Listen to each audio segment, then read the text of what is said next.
గత 10 ఏళ్లలో ఎన్నడూ లేని విధంగా దావోస్ పర్యటనలో తెలంగాణ రాష్ట్రాన్ని రిప్రజెంట్ చేసి 1,78,950 కోట్ల ఇన్వెస్ట్మెంట్ని తెలంగాణ రాష్ట్రానికి తీసుకొని వచ్చి రైజింగ్ తెలంగాణకి ఒక డైరెక్షన్గా ఒక గేమ్ చేంజర్ లెక్క వ్యవహరించి ముందున్న తెలంగాణ రాష్ట్ర గౌరవ ముఖ్యమంత్రి రేవంత్ రెడ్డి గారికి, అదేవిధంగా ఐటీ శాఖ మంత్రివర్యులు శ్రీధర్ బాబు గారికి, రైజింగ్ తెలంగాణ యావత్ బృందానికి, తెలంగాణ రాష్ట్ర ప్రజలందరి పక్షాన, విద్యార్థుల పక్షాన, ముఖ్యంగా తెలంగాణలో ఉన్న యువత పక్షాన ప్రత్యేకంగా మీకు కృతజ్ఞతలు తెలియజేస్తున్నా.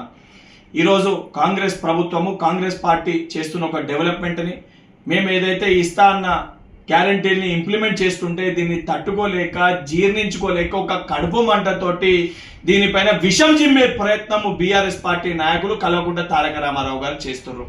వారి యొక్క కడుపు మంట తగ్గాలి, వారి యొక్క జీర్ణించుకునే తత్వం పెరగాలనే ఉద్దేశంతో డైజెస్ట్ ద గ్రోత్ అనే ఒక క్యాంపెయిన్ రన్ స్టార్ట్ చేస్తూ ఈరోజు ఈనో బాక్స్ని, ఈనో ప్యాకెట్లని కల్వకుంట్ల తారక రామారావు గారింటికి, కల్వకుంట్ల చంద్రశేఖరరావు గారింటికి నేను కొరియర్ చేస్తున్నా.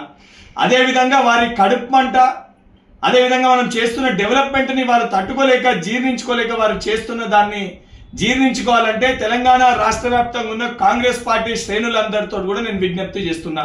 ఈ ఈనో డబ్బాల్ని, ఈనో ప్యాకెట్లని కేసీఆర్ గారికి, కేటీఆర్ గారింటికి, అదేవిధంగా బీఆర్ఎస్ పార్టీ నాయకులు ఎవరైతే జీర్ణించుకోలేకపోతున్నారో వారికి కొరియర్ చేయండి.